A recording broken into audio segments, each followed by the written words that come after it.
I mean, I think where Dubai is being so clever, not only in so blatantly stating its vision, which is very exciting, but also I think its sense that it's perhaps its other two main competitors in the fastest growing area of the world, and wealth is migrating east gradually year on year. But the two main competitors are Singapore and Hong Kong, both through government intervention have dampened down their markets significantly and tightened things up. And I think Dubai sees this as an opportunity of really capturing a lot of that potential investment.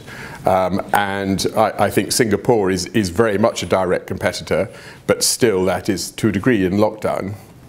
I agree. I think that story of governments intervening in markets and actually even closing markets, you know, Singapore, Hong Kong, you've got Australia, New Zealand, lots of markets where governments have made it more difficult for the foreign investor to come into.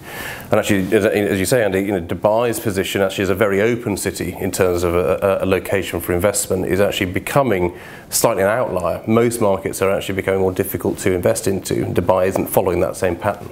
And therefore, on the pricing point, Dubai, on the one hand, looks attractive compared to its global competitors, but equally one must remember that it is still relatively a developing market, which of course seesaws in terms of, you know, good activity and subdued activity, and it hasn't quite perhaps yet found its equilibrium, and therefore needs to price itself competitively to attract that investment. But that will gradually ratchet up as we go into the next decade.